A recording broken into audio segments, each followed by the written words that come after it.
So what is the reasoning for an imprinted spine and a neutral spine when practicing Pilates? I get that question a lot, so I'm going to demonstrate it here for you in this segment. I will start in a neutral spine, and again, I'll just lift my arms to the sky just so you can see my pelvis and my low back. Right now I'm in neutral. I have a small space underneath my low back. Watch my pelvis and my low back as I exhale to use my abdominals to come into an imprinted position. This imprinted position is more of a supportive position for my low back. In Pilates, we have a lot of exercises where our legs are in tabletop or lifted into the air. We need to protect the low back, and we do so by coming into this imprint position. So just keep an eye on my pelvis and my low back as I lift my left leg to tabletop. You'll notice my pelvis and my low back did not change. I'm staying imprinted. Now I pull my abdominals in a little bit tighter to hold my imprint as I exhale to lift my right leg to tabletop. And again, you should have noticed that my pelvis and my low back did not lift away from the mat. It stays the same in imprint. I'm going to start all over again. This time I will not engage my abdominals into an imprint first, and I want you to notice the difference between my pelvis and my low back. So first I'll lift my left leg to tabletop, not a problem. My pelvis and low back maintain the same. Now watch as I lift my right leg to tabletop without an abdominal engagement.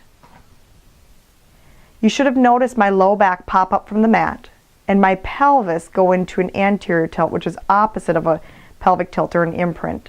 So right now, with my legs in the air, the weight of my legs is pulling on my low back. If you can see how I overly arched and my low back is crunching together, and my abdominals are actually not on, they are stretched and lengthened. This is a hard position for my back to take. So I'm going to try that one more time, setting both feet down, and watch the difference. I will exhale to imprint my low back.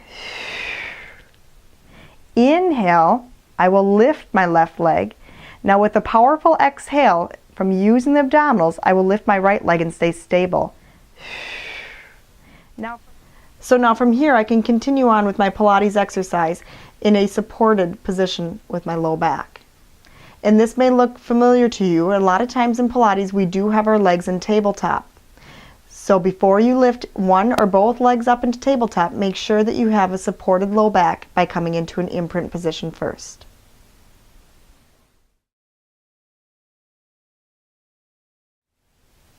It is important to know the difference between an imprinted spine and a pelvic tilt. They may look the same, but they use different muscles. So to start, I'll be in a neutral spine.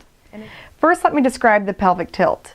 To come into a pelvic tilt, you'll notice it's the same movement as we press our low back into the mat and tuck our tailbone up to the sky. You'll feel the heels pressing into the mat, your seat squeezing, and your hamstrings tight as well. Now an imprinted spine, again, may look very similar. However, we relax the seat and we relax the legs and we imprint our low backs with our abdominals. So you want to think of the muscles between your rib cage and your pelvis, your abdominals. Those muscles are what pull you into your imprinted spine. So if you place your thumbs on the bottom part of your rib cage and place your middle fingers on your hip bones, just think of the distance between the rib cage and hip bones.